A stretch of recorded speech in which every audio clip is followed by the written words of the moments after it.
¿Qué tal, peperos? Bienvenidos a una nueva video reacción de un pequeño debate entre dos candidatas al Congreso. Adriana Tudela y Luisa Alvídez. Lucía. Y Lucía Alvídez. Adriana Tudela por Avanza País y Lucía Alvídez por Juntos por el Perú. Mendoza versus Soto. De Soto, perdón. Otra vez, los dos extremos enfrentándose. Así que vamos a ver qué propuestas tienen las congresistas y esperar que sea un debate alturado. Así que sin más, vamos con el debate.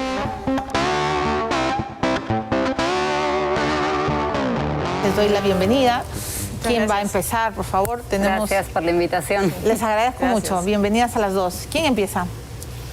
No lo sé. Primero Adriana y en el siguiente, para hacerlo equitativo. Tenemos un minuto en cada intervención por cada una, ¿vale? Ok.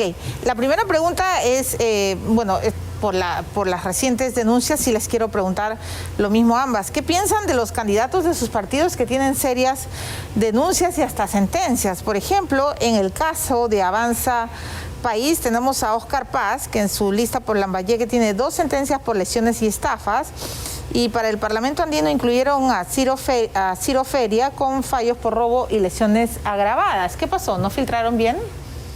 Mira, creo que hay que tener la honestidad y la madurez política suficiente para reconocer que este es un problema que afecta a mi partido y que afecta no solo a mi partido, sino a la mayoría de partidos que están postulando en este proceso, ¿no? Creo que hay una responsabilidad que no podemos ignorar por parte de los partidos políticos y definitivamente hay que hacer una autocrítica. Sin embargo, creo que hay un problema que está generando este tipo de personas que terminan postulando cuando no son idóneas para ocupar estos cargos. Y es que tenemos un sistema electoral que hace muy costoso para los ciudadanos y para los partidos también hacer una fiscalización y un filtro real de los candidatos. Nosotros tenemos que elegir entre más de 700 candidatos al Congreso y los partidos tienen que llenar sus listas con un montón de candidatos que no necesariamente cumplen con los requisitos. Por eso una de mis propuestas es cambiar nuestro sistema electoral y pasar a elegir a los congresistas en distritos electorales uninominales más pequeños. Así vamos a elegir solamente a un candidato y va a ser más fácil la fiscalización. Se terminó el tiempo, Adrián. Positivo, pero los distritos electorales resulta también ser un poco complejo en el sentido de que no tenemos la logística para poder desarrollarlo. Así con las justas, ¿no?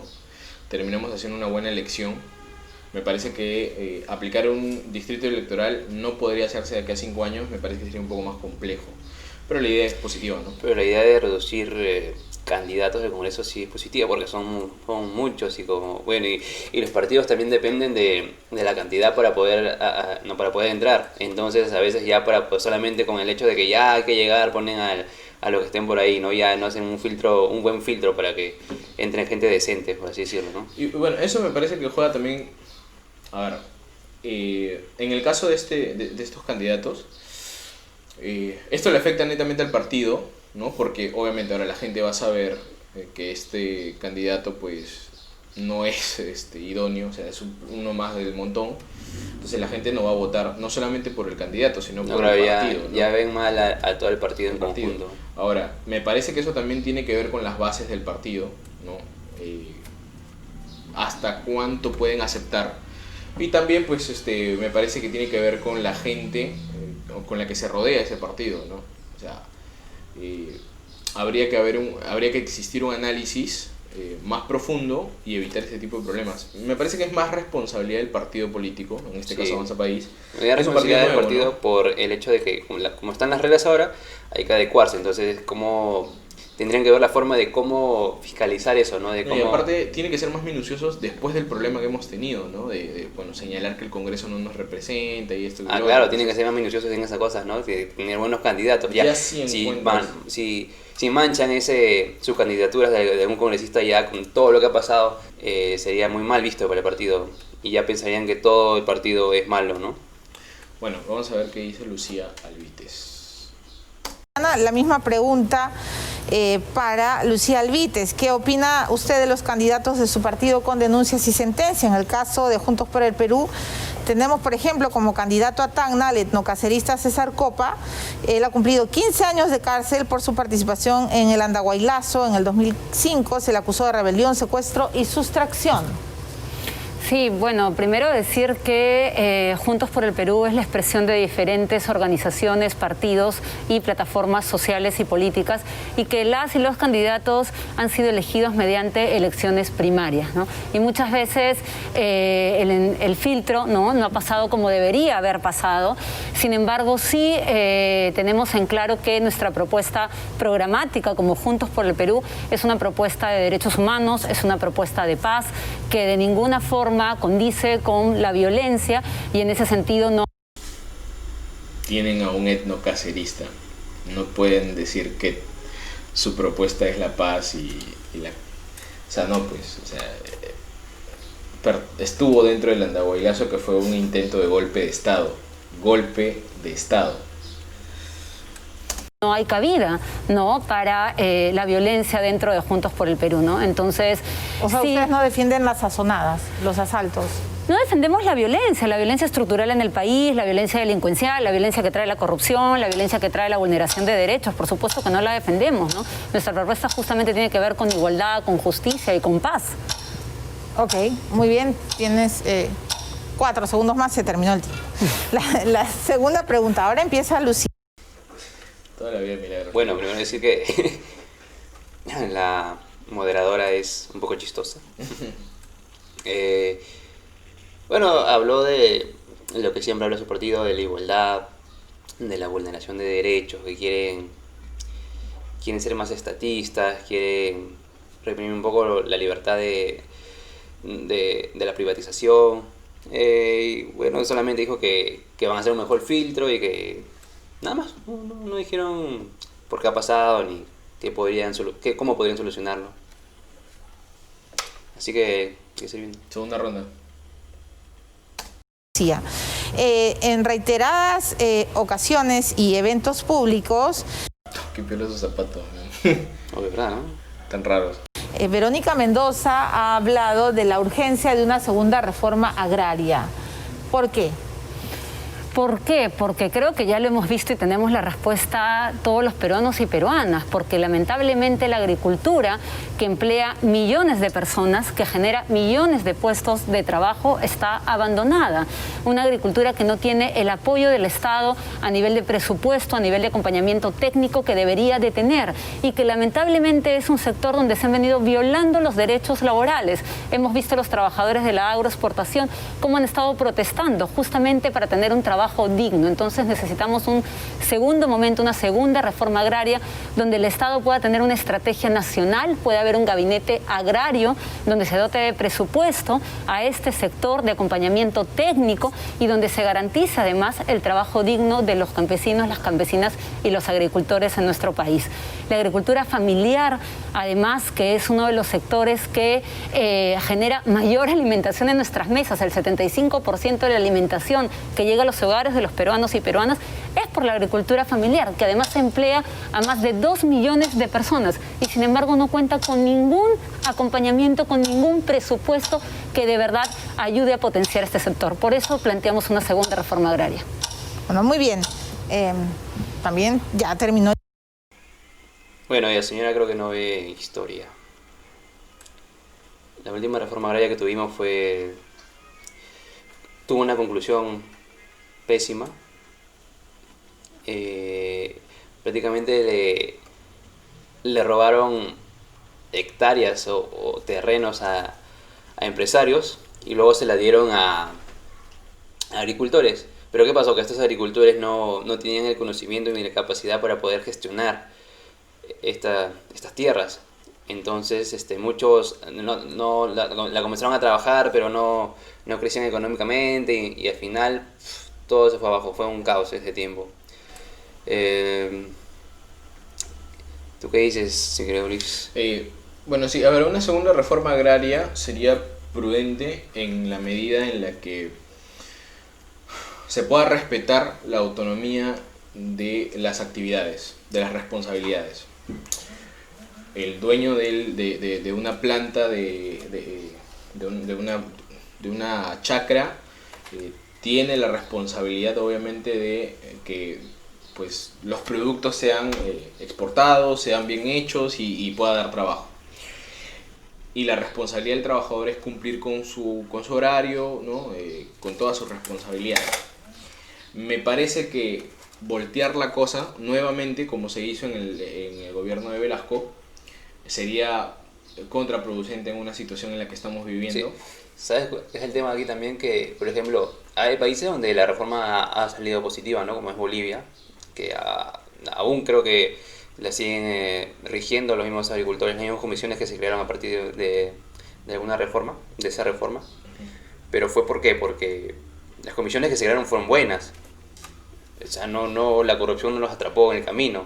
En cambio, Perú, un país con alta demanda de corrupción, si se hace una reforma y se crean comisiones, pues estas comisiones, los que lideren estas comisiones obviamente van a ser los corruptos, porque van a tener el camino más fácil para poder llegar ahí. Y eso fue lo que pasó en la primera reforma que tuvo el Perú. Estas comisiones, se crearon dos, y estas dos comisiones hicieron toda la gestión mal. Una se llenó de bolsillos y luego los agricultores que eran supuestamente dueños de las tierras no pudieron gestionar porque no tenían el conocimiento. Y quedó ahí, la economía bajó y fue una conclusión mala. Podría pasar es el problema con las cosas que tienden a ser muy revolucionarias, ¿no? Caen en manos inescrupulosas y las consecuencias son garrafales para el país, ni siquiera para ese sector, ¿no? O sea, afecta a todo el país en realidad. Lo peor de la primera reforma que tuvo el Perú fue que tenían idea de nacionalizar todo, ¿no? Porque en ese tiempo habían bastantes empresas extranjeras que eran dueños de las parcelas o de hectáreas grandes en el Perú. Y lo que hizo pues Velasco fue votarlos, porque dijo, no, que todo sea peruano, y comenzó a darle la tierra de quien la trabaja. Y pues se las dio a los que la trabajaron y votaron a los empresarios extranjeros. Es más, no le dieron casi que ni emisión, no le dieron ninguna plata. Aún tenemos esa deuda que nunca se va a pagar, creo, con esos empresarios, que prácticamente lo votaron, le robaron sus tierras, le robaron la propiedad que tenían. Y quedó ahí, ¿no? Fue un robo esto, un robo a mano armada. Y lo que se tiene que corregir aquí pues es la informalidad, porque la informalidad es la que rige en la agricultura. ¿Por qué se quejan los agricultores? Porque hay empresas que no cumplen con lo que dice ciertas partes de la ley. Creo que la ley también se tiene que corregir algunos puntos, pero no cumplen, no le dan. Por ejemplo, no sé si seguirá, pero era después de 10 años, que es mucho tiempo, ya tenían que estar en planilla, ¿no? Uh-huh. Pero acá han pasado 20, 30 años y nunca estuvieron en planilla, siguieron estando solamente pagando por horas. La informalidad es más cómoda, pues. Claro, la informalidad es más cómoda, barata para los empresarios, pero no para los trabajadores, pues, ¿no? Son pocos los que están formales en la agricultura, muy pocos. Creo que eso es lo que esa base es lo que se tiene que corregir, la informalidad. Se corrige la informalidad en la agricultura y creo que los problemas van a ir terminando. Señorita, ¿no? Todavía. Señorita Adriana Tudela, en reiteradas oportunidades, la candidata Verónica Mendoza ha planteado una nueva y segunda reforma agraria. ¿Usted está de acuerdo? No, yo no estoy de acuerdo porque las medidas que se plantean de esta supuesta segunda reforma agraria son medidas que ya se han aplicado en el pasado y que no han sido medidas exitosas y que han generado aún más pobreza y aún más desigualdad en el sector agro. Yo creo que nosotros tenemos que apostar por una vía de desarrollo en libertad económica y en libre competencia. Y en ese sentido creo que hemos avanzado muchísimo generando cada vez más puestos de trabajo formales en la agricultura. Eso no quiere decir que no tengamos todavía un largo camino por recorrer. Tenemos que generar cada vez más oportunidades y generar más puestos de trabajo formales. Lo que ha ocurrido durante las últimas semanas en las protestas que hemos estado viendo por el régimen agrario es que hay muchas empresas informales que no cumplen con la legislación laboral. El problema está en la falta de cumplimiento de la ley. Nosotros no tenemos que tirar a la basura cosas que sabemos que han generado cientos de miles de puestos de trabajo y que han reducido la pobreza de manera radical en el agro, sino que tenemos que incluir cada vez a más gente en esos regímenes. Se acabó el tiempo. Adriana, la tercera pregunta. ¿Qué te pareció lo que dijo?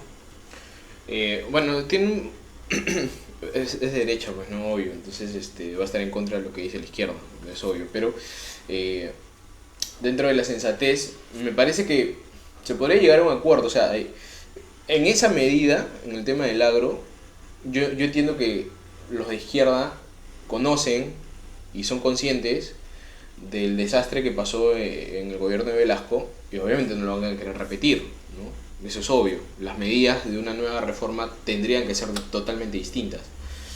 Y en esa línea de pensamiento se podría llegar a la opción de tal vez no una nueva reforma, pero ver la manera en la que se pueda aplicar lo que ellos quieren con la ley que se pueda modificar. Claro, en cierto modo. yo también creo en eso, en la modificación de la ley. Porque reforma no me parece correcto, ya que hay empresarios que han llegado ahí a tener sus hectáreas con esfuerzo, ¿no? Y tú que se las quites, se las des a otro que esté ahí trabajando nada más. Me parece que esa no va a ser la idea de una nueva reforma. No creo que esa sea la idea de la tierra de quien la trabaja. No creo que esa sea la idea. Pero como dijo Lucía, dijo que el Estado tenía que trabajar las tierras, ¿no? Que el Estado tenía que agarrar las tierras. Y no dijo que se le iban a dar a los agricultores, pero obviamente le iban a agarrar el Estado, y eso es lo mismo, ¿no? Claro, pero me refiero a que si van con esa línea de pensar de está mal, lo que se está haciendo está mal, lo que se está haciendo ahora está mal, no trae consecuencias positivas para nadie, o bueno, claro, desvirtúa un poco lo que le toca al trabajador. Entonces creo que esa línea podría ir relacionada con lo que está diciendo la otra candidata. Claro, yo también creo que podría ser como un equilibrio, ¿no? Un balance. En ese aspecto sí creo que podrían llegar a un acuerdo, pero tal vez en lo demás no. Porque es lo más urgente ahora, ¿no? Porque hemos visto ya más de 3 muertos en las protestas contra el agro. Entonces, eso es que digamos que un poco lo más urgente, ¿no? Podría llegarse a un acuerdo rápidamente con relación a ello, de llegar al gobierno cualquiera de los dos. Porque por las encuestas que estamos viendo vamos a tener un Congreso bastante surtido. No va a haber mayoría, digamos que en muchos aspectos.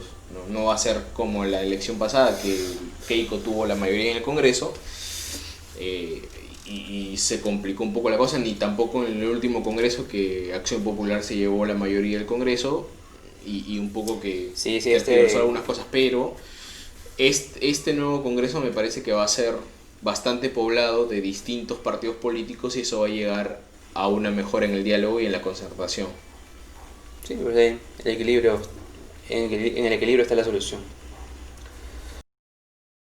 La pregunta también tiene que ver con una propuesta que se ha planteado, son varios los voceros, pero una de las principales es Verónica Mendoza. Ella está planteando una refundación de la República con un cambio de constitución, que urge una asamblea constituyente, que de todas maneras se tiene que cambiar la constitución que nos rige, que es la del 93. Vamos a empezar en este momento con Adriana Tudela. ¿Por qué sí y por qué no cambiar la constitución?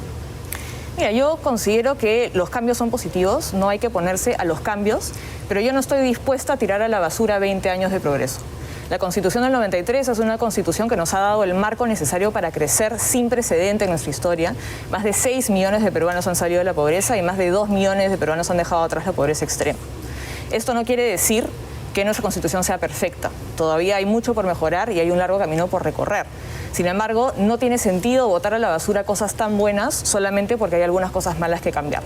Yo creo que se tienen que llevar a cabo reformas y que el órgano encargado de hacer esas reformas es el próximo Congreso de la República. Si nosotros convocamos una asamblea constituyente, solo vamos a generar más incertidumbre, paralización económica y más pobreza. Nosotros ¿Qué reformas plantearía?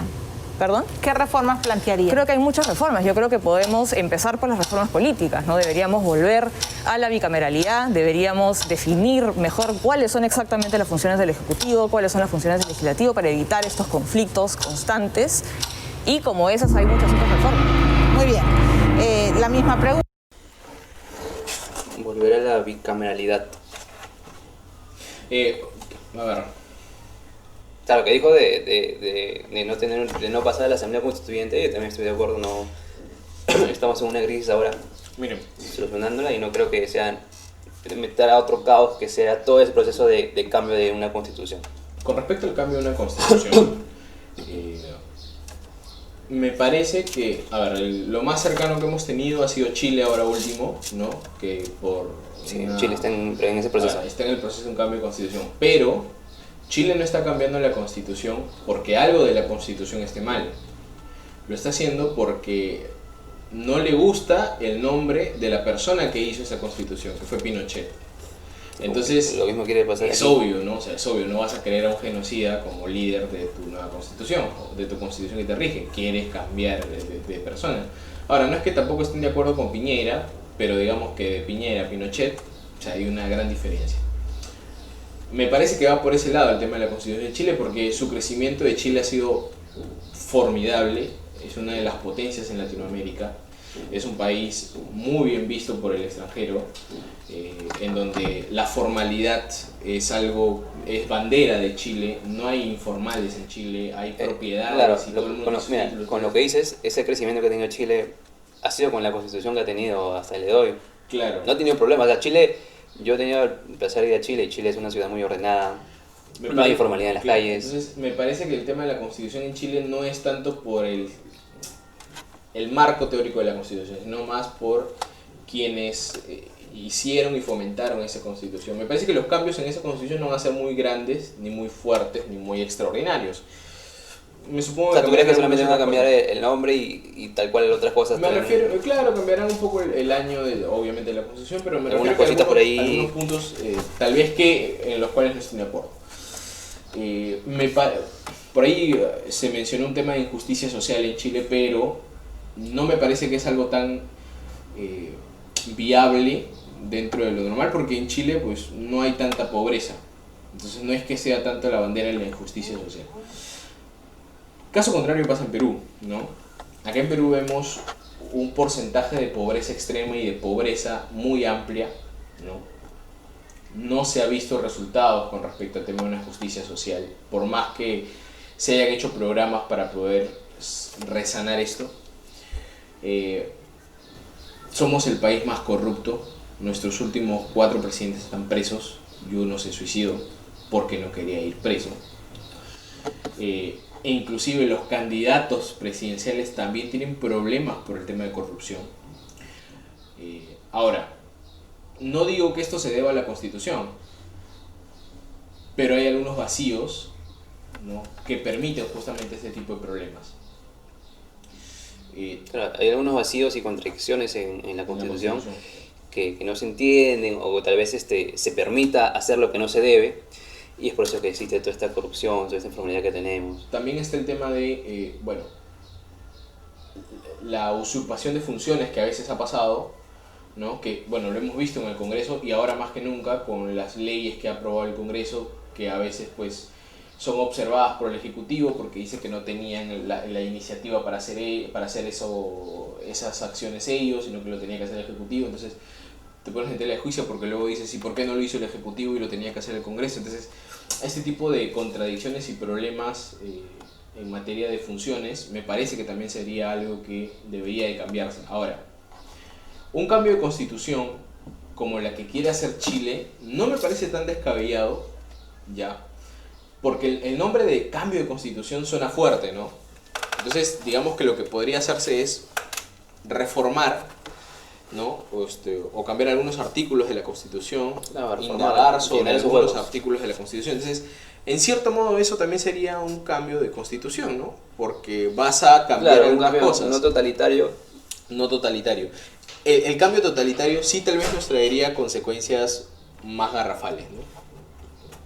Sí, bueno, como te digo, estamos en medio de una crisis, en una reactivación económica, y meterle ese proceso de cambio de constitución totalitario sería pues parar la economía, parar muchas cosas.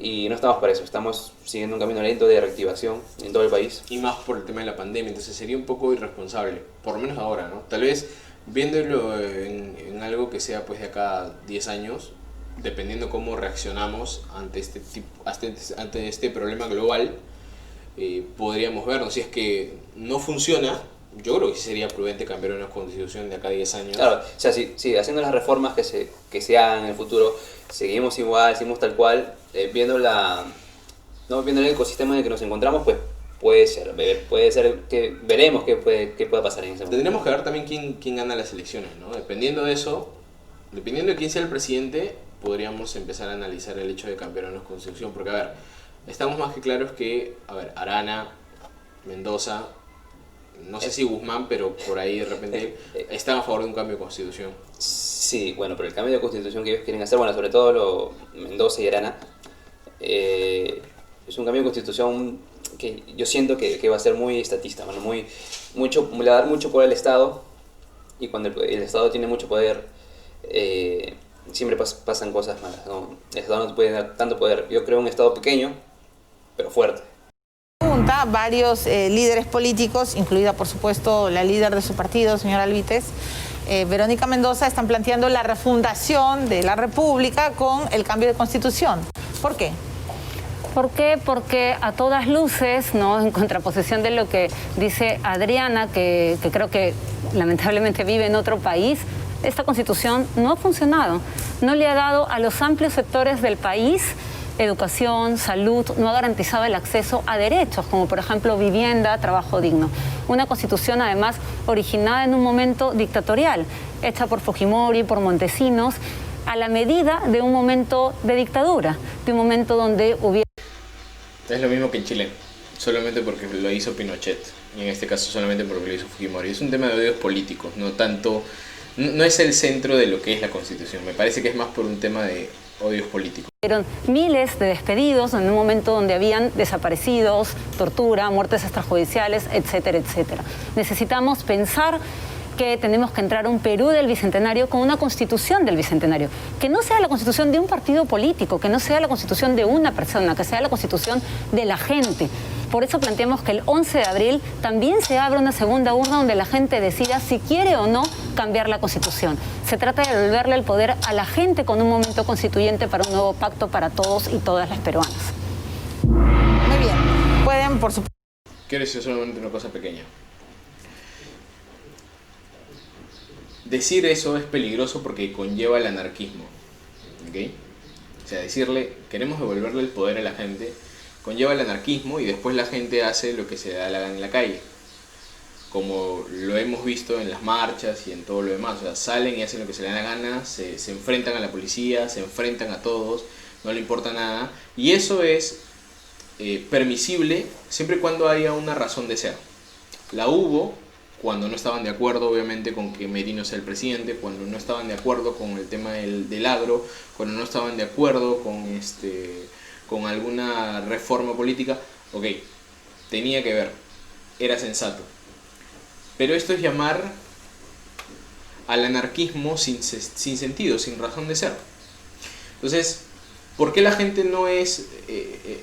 ¿por qué el pueblo no es líder de todo? Porque en todo caso, pues, no deberían de existir políticos, no debería existir la carrera de política, no debería existir abogados, no deberían existir... Entonces, simplemente que cualquier persona sea el presidente, y, o sea, no es así. Por algo hay cargos y por algo hay personas idóneas para asumir estos cargos. No es que cualquiera lo pueda hacer y no es que tampoco que la gente haga lo que se le da la gana, tampoco es así porque existe un orden. Vivimos dentro de una democracia y para eso existe la democracia, para respetar lo que dice la mayoría. Claro, ¿no? Cuando le da mucho poder a algo se puede descontrolar, sea lo que sea. Me olvidé decir algo, Tudela dijo algo sobre la bicameralidad. ¿Qué piensas acerca de la bicameralidad? Para los que no saben, esto es tipo un Congreso y un Senado. El Congreso hace una ley, pero tiene que pasar primero por el Senado para ver si es que están en de acuerdo o en desacuerdo, ¿no? Y recién se puede promulgarla. ¿Qué piensas acerca de esto? ¿Es necesario o no es necesario? Me parece que ahora ya no hay tantos políticos de carrera como antes, como para poder hacer un Senado y un Congreso. Porque obviamente, digamos que el Senado tendría la función similar al... ¿cómo se llama esto? A la comisión de... se me fue. El Tribunal Constitucional. Tiene algo similar, ¿no? Obviamente el Tribunal Constitucional se usa cuando alguna ley pues irrumpe con el orden de la Constitución, obviamente. Cuando algo es inconstitucional. Ajá, va al tribunal. En este caso, para evitar que vaya a un tribunal constitucional, existiría el Senado, pero ya no existen políticos de carrera como lo existían antes, cuando teníamos esa bicameralidad, como para que ahora se pueda hacer. Terminaríamos cayendo en las manos de algún próximo Mamani o algún próximo Urresti, entonces eso me parece... Bueno, lo que dices, pues sí, creo que sí es razonable porque, como me dices ahora, viendo solamente el Congreso vemos gente que está ahí solamente por el dinero, no por servir, no por una vocación, y si ampliamos toda esa cadena de política, creo que sí, entrarían gente indeseable. Sí, entonces no me parece tan prudente. En lo que sí estaría de acuerdo tal vez es en lo que, bueno, dijo Vizcarra en su momento, cuando era Ladrón. No, antes de que caigan todos estos problemas, cuando era alguien a quien le teníamos fe, cuando recién empezó, me parece que el tema por el tema pues de la ideología de género, me parece que sería prudente que los cargos sean pues mitad, ¿no? Mitad para mujeres, mitad para hombres. Eso sí me parece más sensato porque hemos visto que las mujeres a veces tienden a tener una... Puta, voy a decir algo que va a ser incorrecto, mejor no lo digo. Borra eso, bro. Iba a decir que eran más pasionales, bro. No, creo que son más correctas, no tienen más... No, hay una palabra para esto. ¿No? Son menos... caen menos en la corrupción, y aparte de que caen menos en la corrupción, tienden a ser más precisas en las acciones que hacen, ¿no? Tienen un mejor raciocinio. Entonces, equiparar un poco el tema con respecto a los cargos públicos me parecería más sensato. Sí, puede ¿no? ser. Y que se pueda hacer, o sea, me refiero a que no, inclusive en los partidos políticos existan que más diga, candidatas ¿no? mujeres que hombres porque tienden a ganar los hombres, pues. O claro, que hay una ley, ¿no? Ya, para que tu partido exista debes tener pues tantos hombres, tantas mujeres. Si no los tienes, no puede existir tu partido. Claro, un 80% de de mujeres y 20% de hombres me parece más sensato en una situación como esta. Si es que en ese caso se pueda aplicar algo, en eso sí estoy de acuerdo, pero en una bicameralidad me parece que por ahora no. No, hasta que, bueno, salga una nueva camada de políticos positivos, cero corruptos, bueno, ya. Los centennials. Vamos a darle. Puesto, si ustedes consideran necesario hacer la dúplica, pero... Sí, a mí me gustaría decir que yo soy una peruana que ha visto cómo en los últimos 20 años hemos crecido, cómo hemos prosperado y cómo hoy, lamentablemente, unos 20 años... Le volteó los ojos, mira. Dijo, sí. Hemos crecido, cómo hemos prosperado y cómo hoy, lamentablemente, en el contexto de la pandemia, incluso en el contexto de la pandemia, estamos en una posición radicalmente mejor que la posición en la que estábamos a fines de los 80. Y a fines de los 80 vivimos una convulsión y una decadencia social y económica gracias a las medidas estatistas que el Frente Amplio y que Juntos por el Perú quieren implantar en la nueva Constitución. Sí, bueno, ¿puedo? Sí. Bueno, está midiendo el tiempo, ¿no? Sí, por favor. Sí, la diferencia creo que entre Juntos por el Perú y los demás partidos, incluido el del señor Hernando de Soto, que además es conocido por haber apoyado a Keiko Fujimori en las últimas elecciones, es que nosotros queremos mirar al futuro. Es fácil compararnos todo el tiempo con el pasado, hace 30 años, hace 40 años. Con el miedo del pasado nos tienen todo el tiempo para que de verdad no haya progreso en las amplias mayorías del Perú. Yo le preguntaría, ¿qué progreso tienen todos los trabajadores agrarios? ¿Qué progreso tienen las señoras que se han organizado, por ejemplo, para hacer las ollas comunes y enfrentar la pandemia y el hambre por un Estado completamente ausente? ¿Qué progreso tienen los estudiantes que fueron estafados con el aval del Estado, con universidades que se crearon a diestra y siniestra y que estafaron con la calidad académica, con infraestructura, a miles de familias que querían buscar el progreso? ¿Qué progreso da esta Constitución que ha permitido que clínicas, industrias farmacéuticas, laboratorios estafen a la gente? Con, por ejemplo, las pruebas para el COVID, que las cobraron a 500 soles cuando eran analizadas gratuitamente por el Estado. Eso es lo que ha permitido esta Constitución. Dejemos de mirar atrás, dejemos de llenar de miedo a la gente mirando atrás. Tenemos que mirar el futuro. Bueno, a ver, entonces puede también contestarle y además aprovechar para su mensaje final, Adriana, porque tendríamos que votar los peruanos por Hernando de Soto, pero también puede contestarle a Lucía. Bueno, a mí me parece bien curioso que hable de mirar al futuro cuando lo único que están proponiendo es volver a las medidas fracasadas del pasado y que ya sabemos que solo nos trajeron pobreza y miseria. Y para cerrar, yo considero que nosotros tenemos que apostar por el crecimiento, nosotros tenemos que apostar por la libertad. Sin libertad no hay democracia y lo que tenemos que lograr es combatir a un Estado ineficiente, a un Estado mercantilista que no ha logrado incluir a todos en el crecimiento económico que hemos visto durante los últimos años. Tenemos que darle las herramientas a los pequeños emprendedores, a los pequeños empresarios, para que puedan invertir, crecer, ser dueños del fruto de su trabajo y no darle al Estado este dinero creando una relación de dependencia que solo va a generar pobreza y desigualdad. Muy bien, ¿por qué tendríamos que votar por Verónica Mendoza los peruanos? Y su mensaje final, señora. Porque tiene que llegar el tiempo de la gente, el tiempo de las mujeres, de los trabajadores, de los jóvenes, el Perú que incluya, el Perú que crezca en igualdad y con justicia social, que garantice los derechos, derechos laborales, derechos para las mujeres, para que podamos vivir en libertad, con dignidad, sin violencia, para que venga el tiempo del trabajo digno. Por eso invitamos a votar por Juntos por el Perú. Muy bien, me ganó el tiempo, pero voy a repetir. Adriana Tudela es la candidata con el número 5 por el partido Avanza País y Lucía Albites es la candidata al Congreso con el número 16 por Juntos por el Perú. Muchas gracias, bienvenida siempre a este programa. No hay tiempo para más. Ahora sí, los dejo con Beto Ortiz y Beto a saber. Se puso un poco picante al final. Al final, bueno, sí, pues no, cada uno tenía que manchar un poco la idea de la otra. Acá Tudela dijo algo cierto que Lucía habló de solo el pasado, pero en realidad lo que ella quiere hacer es un sistema que pasó anteriormente, ¿no? Que ya tuvimos. Sí, esperemos que, a ver, al Congreso llegue la gente que busque el bienestar del país, netamente el bienestar del país. Porque ya hemos elegido a muchas personas que buscaron el bienestar de su persona, ¿no? Sí, tiene que haber gente creo que de vocación. Tiene que haber gente que de verdad quiera apoyar el país. Y gente empática, en realidad.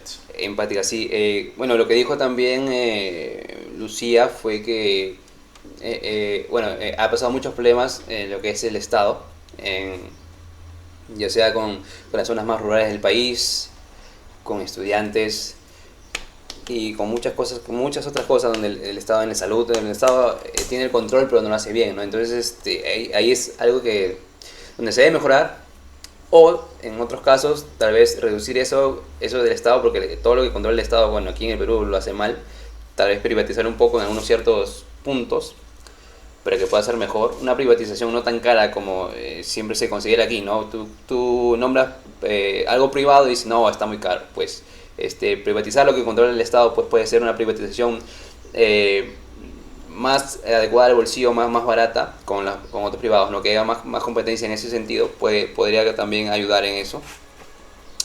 Y bueno, creo que habló Tudela del mercantilismo. Que el Estado, cuando el Estado se involucra mucho en la economía del país, siempre no suelen suceder cosas buenas, ¿no? Eso es lo que significa. Tal vez sí, ¿no? Bueno, en el Perú sí es lo que está pasando y tiene razón en eso. Bueno, son muy interesante el debate. Hubiera sido mejor que estuviera de Soto y Mendoza. Sí, hubiera sido muy chévere que estuviera de Soto y Mendoza. No es muy desligado a lo que hubiera sido, ¿no? O sea, han hablado casi lo mismo. Claro, creo que los partidos tienen las mismas posiciones de sus líderes. Todos los congresistas tienen la misma... Bueno, los candidatos tienen la misma idea, ¿no? Están bien lavados del cerebro por cada partido, así que nada, esperemos que de entre las dos llegue alguna, porque en cierto modo tienen... Sí, cada una tiene cosas buenas, positivas, ¿no? Una más que otra, pero ahí algo tenemos, podemos rescatar algo bueno de cada quien. Bueno, eso es todo, peperos. Bueno, no olvides suscribirte y dejar tu comentario si quieres que reaccionemos a alguna otra cosa. Dínoslos y lo haremos. Adiós.